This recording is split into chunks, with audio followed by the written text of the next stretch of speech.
Trending, guys. Well, good morning to you, viewers. We're beginning what's trending in Cameroon, where thousands have taken to the streets in protest against the presidential election results that extended President Paul Biya's rule for another 7 years. The Central African Nations Constitutional Council on Monday declared 92-year-old Biya as the winner of the disputed vote, with over 53% of the ballots, triggering violent protests in several cities. Let's take a look.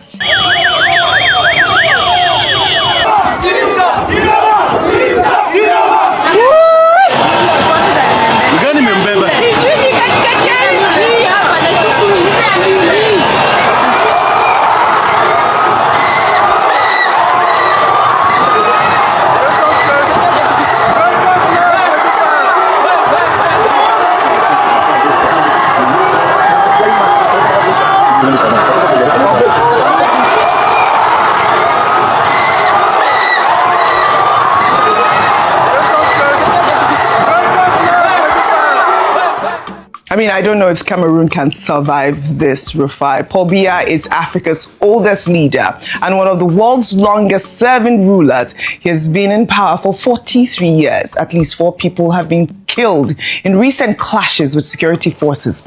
International observers have expressed deep concern about the recent violent repression of protests and called on authorities to tackle the excessive use of force.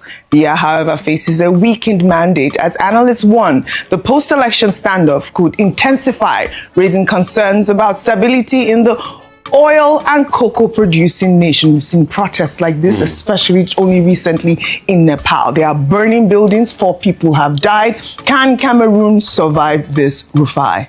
So, about up till 1 a.m. this morning, I was up on Cameroonian TV, Equinox TV. Yeah. And yes, there's been a lot of burnings, but police are already on the street, cracking down on people high-handedly.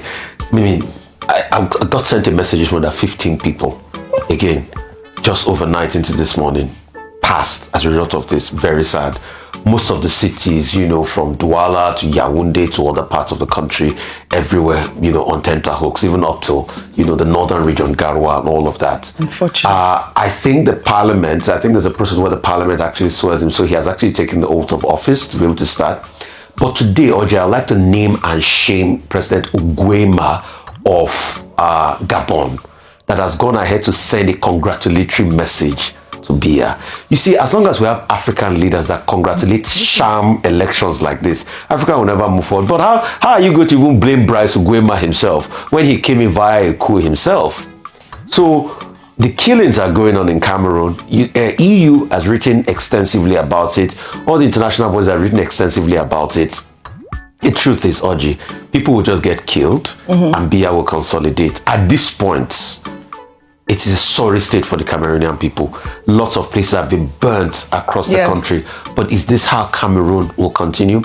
Is this how Ivory Coast will continue? Look at the Ivorian case. Those ones, because they've been suppressed so much and because they've lied to the Ivorians because of the civil war that happened after the former elections, that you must not come out to protest. So they've suppressed people.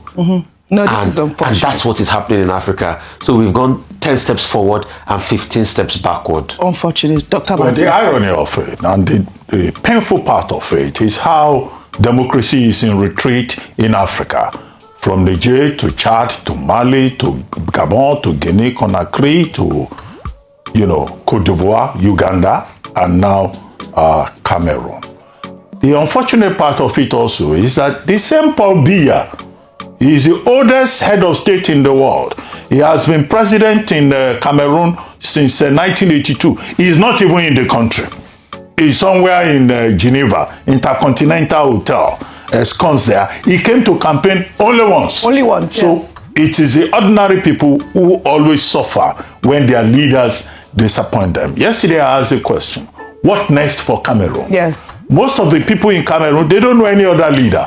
It's only Biya that they have known their entire lives. Now, whether he likes it or not, when his reign of terror ends, what will happen to Cameroon? What next?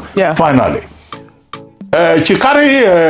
Chiroma Bakari, the leader of the opposition and the United Front for Change, now the Interior Minister of Cameroon is saying that he may be taken to court and that he will have to face legal consequences because it is he and his accomplices who are causing what he calls an insurrection in Cameroon. So the next thing you are likely to have is not just the suppression, because Ngozi, Paul Atanga Ngozi, that's his name, he's saying that they have put down the insurrection, but that Bakari Chiroma will have to answer for this because he's the one who has incited the people. At the end of the day, it is the people who always hold the short end of the stick. We have heard from AU, from the UN, and from the EU, all calling for caution. ECOWAS is yet to speak up. This is what happened. And I have said that Nigeria must not congratulate Paul Biya, and that President Tinubu must not attend the inauguration. I agree with you. I hope somebody is listening. Yes. So please, Africa has to stand up against this. If you attend Paul Biya's inauguration, we'll come and we'll condemn you here. Because enough of all of this in Africa. Don't threaten the president. No, if he does, we'll condemn him. Don't express your opinion. Don't threaten him. Against the coups in the countries, they took a hard stance. Remember how it was controversial when they said they were going to even launch military, force. If they can speak against coups like that, democratic coups like this must also be hugely condemned by all West African countries. So it's not just for coups through military action. Even democratic coups like this, where lives are lost in the process, ought to be condemned. Until Africa is Africa's solution to Africa's problems. Until African leaders are ready for true democracy and stand up to speak against and even sanction countries like this, we're not going anywhere. So imagine, like you said, if you were to stay in power, guess how old you would be? 100. 99. By the time it's done, 99. Who wants a leader that is 99? Africans have to speak up. They have to speak against this. Well, here in Nigeria, reactions have trailed the United States government's decision to revoke the non-immigrant visa of Nobel laureate Professor Wole Soyinka. The decision was contained in a letter dated October 23rd and signed by the U.S. Consulate General in Lagos. Soyinka spoke during a media party on Tuesday, where he read excerpts of the official correspondence. Let's take a listen. When I received a letter asking me to bring back my passport because certain facts may have come up since the visa was issued. And I was given a date to report at the consulate with my passport. I declined the invitation. First of all, I didn't like the date. Everybody knows what happened on that date, November 11, many years ago. So it was rather unfortunate that they picked that date. And I said, sorry, I'm superstitious. I'm not coming on that date. And then ultimately, I made it clear I was also not going to apply for another date to bring in my passport. So he sighed and said he was very sorry, but that meant that my visa would be revoked. I said, by all means, I'll be willing to receive the letter of revocation. And I assured him that both he and his staff are given permanent visa waiver anytime they want to visit the Autonomous Republic of Ijegba, situated in Abeokuta, that there will be no reciprocal conduct from my principality. So I began to cast what have I done in recent times? And I remembered that I referred to him as the white version of Idi Amin. Now, dictators are very difficult to please. I would have thought that he was pleased. I mean, Idi Amin was a man of international stature, a statesman, a first-class Democrat, He was also, he called himself the King of Scotland. He called himself a liberator. He said, in fact, he was going to liberate Scotland from the grip of the British. In other words, we should look at Idi Amin as along the line of historic liberators. He was liberating everybody everywhere. Some of them, he even liberated their lives from them, and sent them to places of no return. So when I called Donald Trump Idi Amin, I thought I was paying him a compliment. But maybe I've also written plays about Idi Amin. Maybe it's about time I also write a play about Donald Trump. When he hears that I'm paying him the same literary compliment as I paid Idi Amin, maybe he will reconsider and return my visa. Otherwise, I want to assure the consulate and the Americans here that I am very content with the revocation of my visa. All right, there he says he is very content with the revocation of his visa. I mean, a lot of Nigerians were reacting, and I just was reading many of the comments, which I will not highlight here because, I mean, I don't think that they had the full context of the story. Professor Wole Soyinka has said that he was the one who refused to go for his visa appointment, and he is fine with not having an American visa. When he tore his green card back in 2016, when Donald Trump became president, he did it with his full chest. I mean, it's not like he's wanting to go. And the reason why he applied for a visa, like he said, for our viewers, was because he had, you know, a tax issue. Yeah. No, a tax issue. And he didn't want to be a tax evader. So that's why he applied for a visa, to go sort out the tax issues in America. Yeah. So he's perfectly fine. And he's even invited the people that revoked his visa to come to Abeokuta. He will give them free entry. Yeah. I thought his response was very gracious and very, of course, he's a man full of wisdom, so he knew how to diplomatically respond to this update. However, whilst we, on the lighter side of things, say that he's over 90, he loves Nigeria, he's proud of Nigeria, he loves Abeokuta, he's invited them to come, he wants to rest. In fact, some of these travels could be burdensome on him at this time, and he's often talked about how he's not crazy about traveling to the US. It doesn't hold that much of an appeal for him, but he goes there to honor invitations and, like you mentioned, you know, some of the issues around his taxes. However, I just want to say this. Professor Wole Soyinka is an icon. He's not just an icon in Nigeria. He's become a citizen of the world. And I think it's quite unfortunate that the US has decided to take this decision.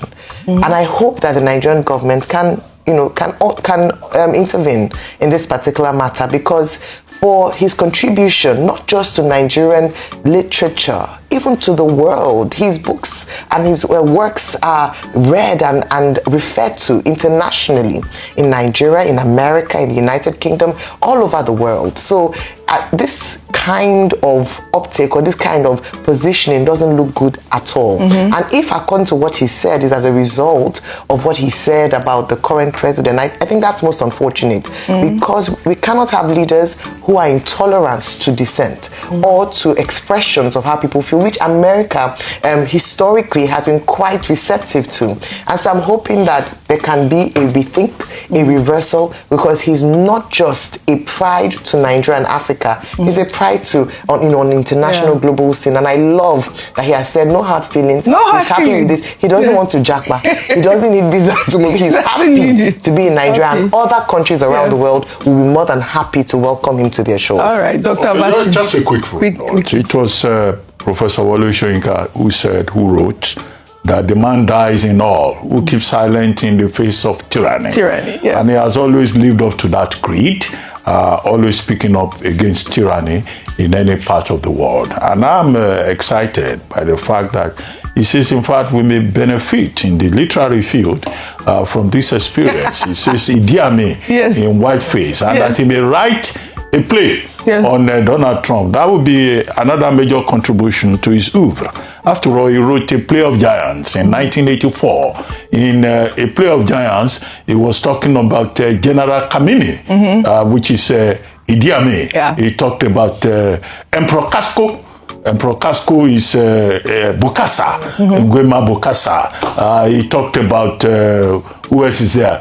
General Turabum, you know, which is even Kongi's harvest. You talk about generals. Yes, you know, General Terabum, about giants, about these people who abuse power, and also Gunema, which was referring to Nguema. So it will be nice to see a satire on Donald Trump coming from the stable of Professor Wole Soyinka, Yes. Nobel laureate, global citizen, international icon. I'm sure. I'm sure that it will be fixed. I mean, there was just an issue with the one visa. woman came on this program. He said, "No man can intimidate me." Yes. Professor Soyinka too say, "No man or woman can intimidate You will benefit from me coming to your country. Disagree with him. He's a legend. He's He's a legend and he's a global citizen. And we I need was to learn more respected, from yes. Professor Wole Soyinka. I hope he lives another decade and more. 100. He's 91 now, isn't it? Yes? All right. Fantastic. Well, all right. Speaking about literature and authors, in London, former U.S. Vice President Kamala Harris appeared in conversation with Nigerian renowned author Chimamanda Ngozi Adichie at the London Literature Festival on Thursday last week as part of her ongoing book tour for 107 days. Her new political memoir, the memoir chronicles Harris's 2024 presidential campaign following President Joe Biden's withdrawal from the race. Chimamanda asked Harris about her journey, leadership style, and how personal stories shaped her public life and more. Let's take a look. So I know that lots of people have talked about how a primary should have been done. Yeah. You had 107 days. Did any of the people who wanted a primary actually say how this would have happened? No. Okay. Thanks for clearing that up. And by the way, I said anybody who wants to run, jump on in, but I'm running. It is well known that he will act based on flattery or favor. Do you remember in the first round of his administration, UN nations laughed at him. This last UN convening, again, was laughable. What he has modeled. There is something increasingly happening in the world, which is the resurgence of the strongman, and the idea that the strength of a nation is based on the brutality of its leader. Well, we just had 7 million Americans protest, and then also here in London, people protested, no King's Day. So the people are speaking. Right, I'll be interested to read that memoir, Rufai, but this conversation represents a significant moment for African literary excellence on the global stage, with Adichie's selection to engage one of America's most prominent political figures, demonstrating her status as not just a novelist, but an intellectual force whose perspectives resonate internationally. Kudos, Chimamanda Adichie. Rufai, your dear friend. I mean, isn't she making you proud? Yes, I really loved the conversation, and that's why I thought to clip up that soundbite where Kamala Harris talked about Trump being a dictator, as Professor Wole Soyinka and his friends. One of his friends actually called Trump a dictator. We've seen protests of even last week or 2 weeks ago. We saw that No King's protest where 7 million people came out to object, his immigration policy. First, I'm very proud of my friend, Chimamanda Ngozi Adichie. I mean, great one. She's been on even this tour globally after her new book, and it's been like wildfire, and it shows the international appeal she's got. And as regards the Kamala book, I've actually read it. I mean, one of the few people that did get it as the book came out. I read it up on my Kindle. And she told the story of how hard it is for you as a black woman to break. Do you know that actually Biden and Biden's team sidelined Kamala all this while she was in government, deliberately was making her look like a second fiddle, not making her look good, until she decided to break free herself. And she told the story when Biden called her and said, okay, you're going to take this, and how, they made the decision before she went out live, and, she accepted the nomination and had a build in 107 days, and she ran a very decent campaign. And please, a lot of people disagree with Professor Wole Soyinka. Because of the last election. I also disagree with him on some things. And I also disagree that things could have been done better. But this will never mitigate the fact that Professor Wole Soyinka stands on his right and should be supported on this American visa thing. This is a man that believes so much in his convictions. And that's one thing you can't fault him for. Even if you would disagree with his convictions, like I disagree with some of his convictions.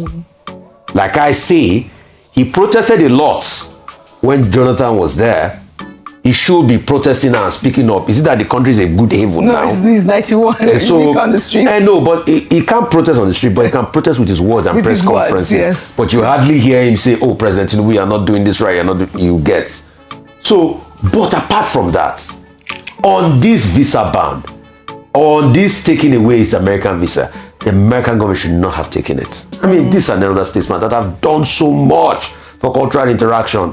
He's been a lecturer, he's lectured in universities abroad, Right. added to the body of knowledge. And that's why we keep speaking of tyranny and the tyranny of Trump. And for all of those that support Trump because of religious beliefs and all sorts of beliefs, and because you disagree with President Wole Soyinka, you're not saying, don't talk to President Wole Soyinka. Right. The greatest loser here are the Americans. Right. Because they will continue to look back Right. that they deny someone like President Wole Soyinka of a visa like this. He doesn't need it. Okay. He's already made and accomplished. On Kamala Harris, go she now. says she's not done yet. Yes. She's likely to run again. She's been granting a series of Right. interviews with Chimamanda, with Sarah Ferguson, and That's you know, she says she will run, and we would like to see her run, Right. particularly now that Trump and his supporters are toying with the idea of a third term in America for Donald Trump. I Yes. don't know whether Trump is going to change the American Constitution. Well, so that's we what need more dictators people do, they say. coming up and saying Not just they will call run. Trump into Now, I as didn't. for Trump and Professor Wole Soyinka, whether Trump likes it or not, right. Professor Soyinka is a Nobel laureate. Yes. He has the Nobel.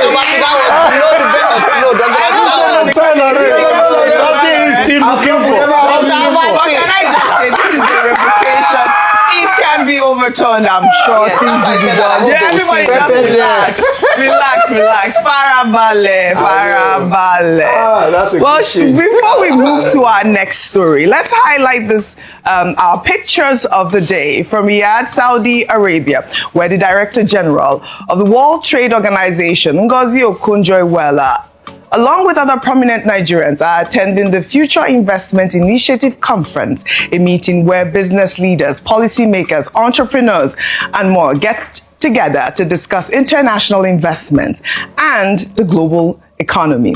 Okonjo Iweala posted photos of prominent Nigerians she met, including the chairperson of UBA Group, Tony Elumelu, Africa's richest man, Alhaji Aliko Dangote, with the Minister of State for Industry, Trade and Investment, Senator John Owen Eno, and more, with the caption, "Very happy to see the Nigerian contingent in Riyadh.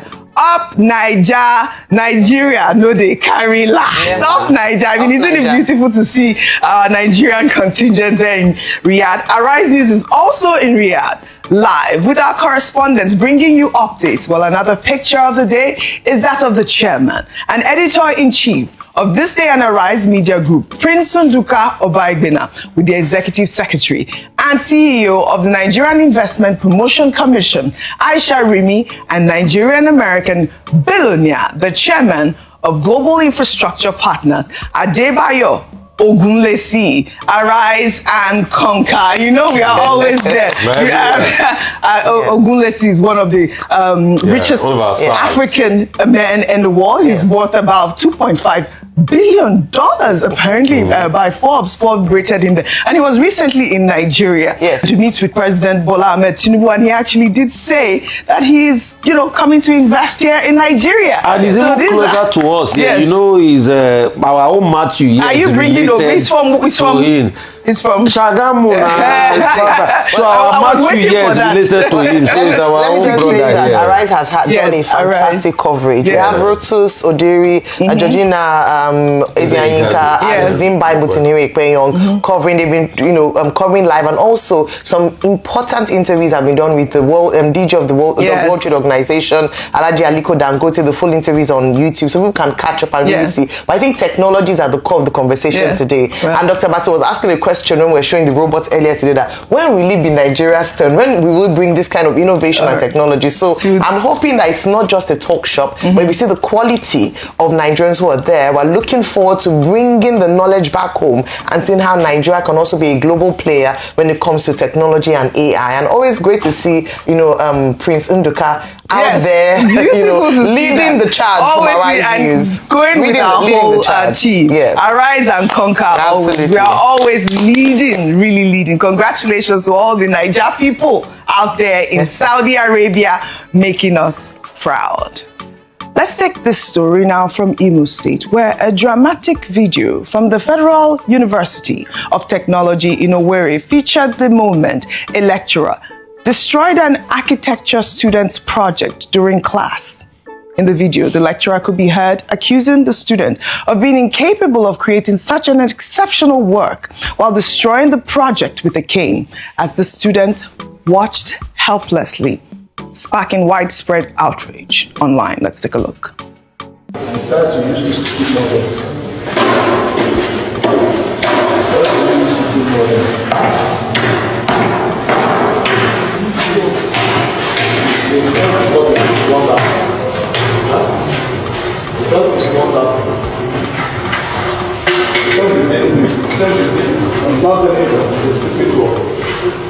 In fact, I was asking if you did it because it was fine. No.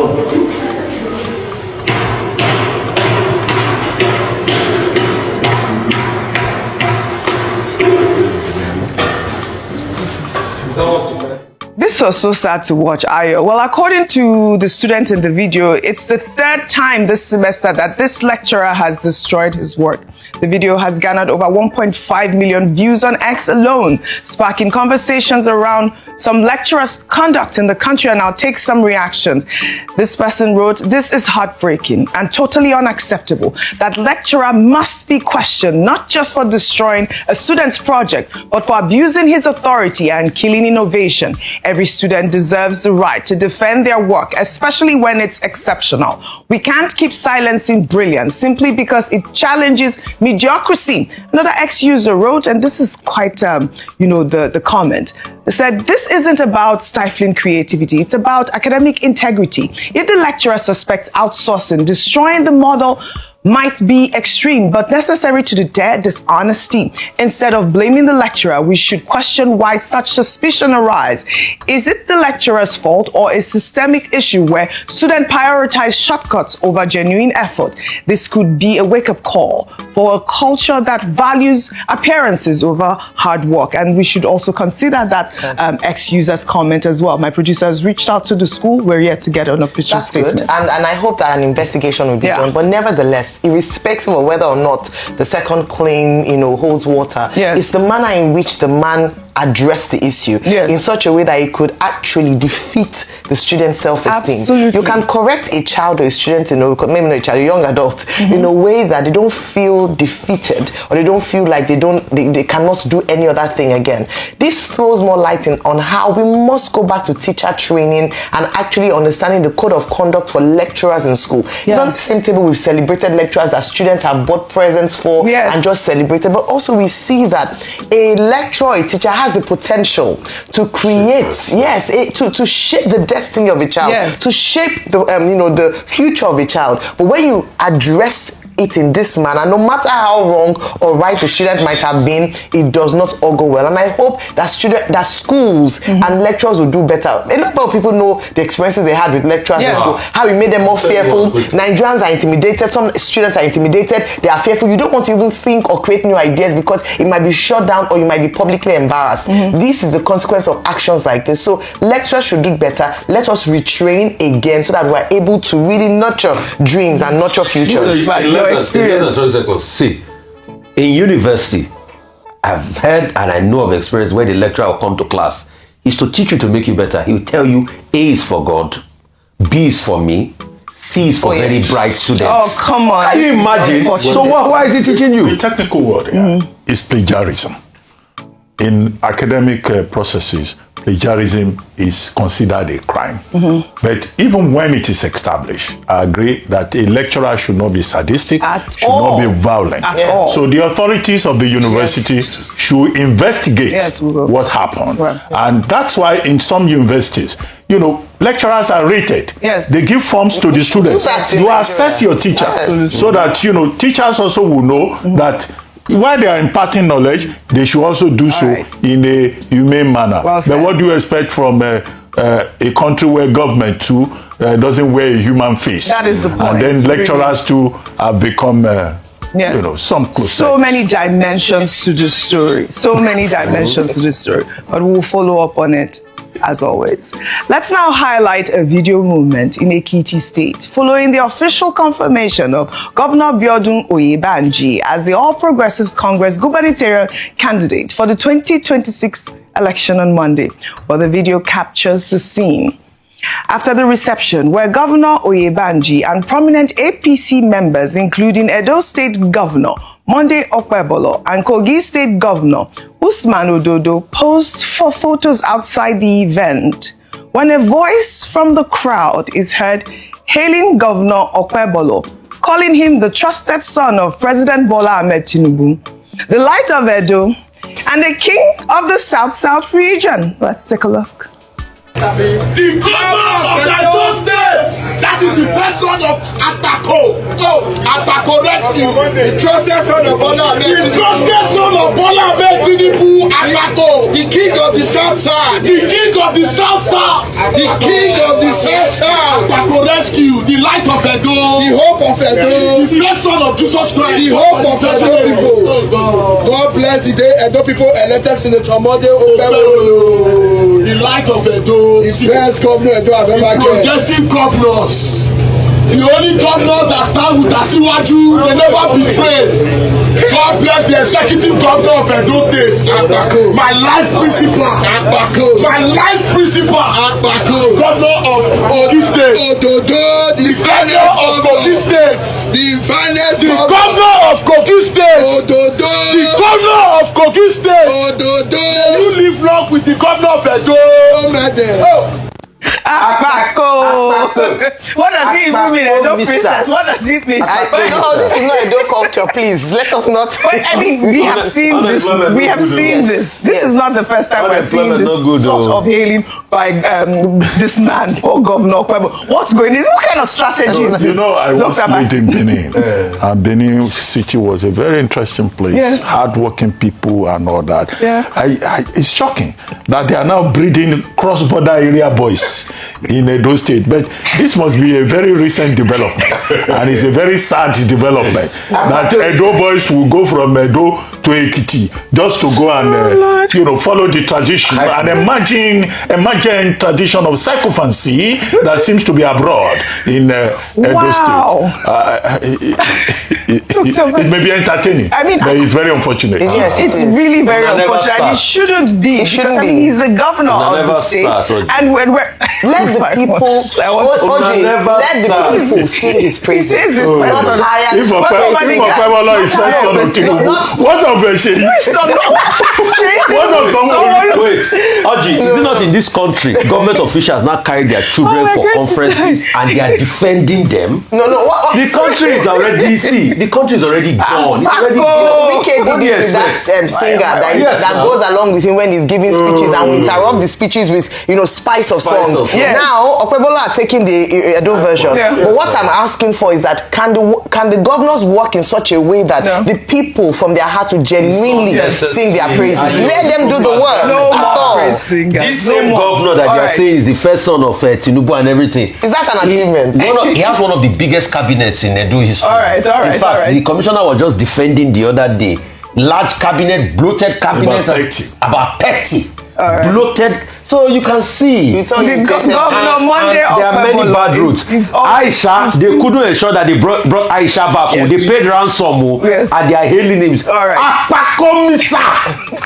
Governor Monday Okpebholo, always in the news for these special stories. Let's now turn to the escalating controversy surrounding the FIFA Gold project and allegations of mismanagement labeled against the Nigerian Football Federation after a viral social media post from FIFA featuring an image of the half-completed Benin Kebbi Stadium in Kebbi State sparked outrage online, while former Nigerian Football Federation President Amaju Pinnick, in an exclusive reaction this morning, asserts that the entire story has been completely misconstrued. Let's take a look. If I gives you their money, they audit their money, they know A to Z, and they have standard. So if the contract was about $1.1 million, $1.1 million in 2020, how much was it in naira? I'm asking you, less than 400 million naira. That's what people don't know. Everything went according to plan, and even in the contracts, I can share it. It was stated clearly that there was no variation. COVID came. And after COVID, you understand, you started building, you have workers on site, and COVID, everybody had to go. There was no additional dime to the contract. No variation. Even in spite of COVID. There was a time in Nigerian football, I said, listen, you can hate Amaju Pinnick, but I love Nigerian football. I love Nigerian football. You know, so I just want to appeal. Let us get our facts right before we come out to the public and start saying things. All right, you know, Amaju Pinnick here, he has clarified that there were no variations in the contract and that, you know, the project was completed properly. If we can have some of the videos of the completed stadium, if we can pull it up, and saying that that picture that was posted on the FIFA field, no, not this one, the actual video, this is the picture that was posted on the FIFA page. So this was not completed at the time, but the project was done and he has variation of the contract and he's going to, yeah, if we can pull up the picture. Oh, we had it, okay. We have the completed picture, but he's going to come on the show and clarify and give you guys proof. Empirical facts. National Assembly has set up a committee. Yes, they have. To so probe he's going to NFF and to probe how $25 million. That's the figure that Mr. Peter Obi referred to. Yes. $25 million. Yes, from our story yesterday. Yes. So, well, he has clarified that, you know, it was misconstrued and that the picture that was there was not the completed one, and they have completed the Kebbi Stadium properly. Well, we'll head over to Akwa Ibom State now, where the governor of the state, Pastor Umo Eno, hosted Grammy-nominated superstar Davido, who was in the state on Sunday to kick off his Nigerian tour of his latest 5 album. Governor Umo Eno, in a post on X, shared photos with Davido, saying that the artist's decision to start his tour in Akwa Ibom highlights the state's successful efforts to create a youth-friendly and tourism-driven environment. The governor added that Davido chose the state to kick off his tour due to the state's world-class facilities, peace, and hospitality. The Afrobeat star thrilled a massive crowd at the 30,000 capacity Godswill Akpabio International Stadium in Uyo with hits like Damiduro and more. Let's take a look. Let's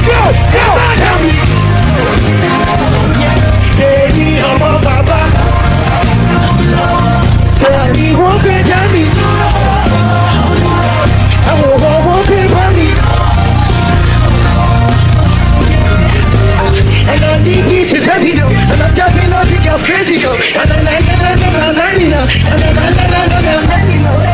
on the beat is heavy though, and I'm talking all the girls crazy though. My money, your money, your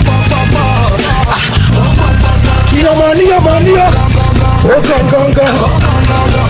your money, All right, this concert highlights a strategic position for Akwa Ibom in terms of tourism.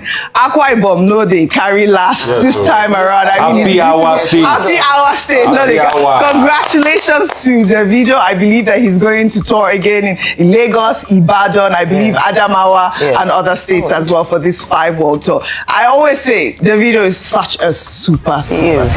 I wish we had more time. I'd love to thank you all. Well, great analysis as always on what's trending. And of course, congratulations to the governor of Akwa Ibom State, Pastor Umo Eno. Well, that's all I have for you guys. And what's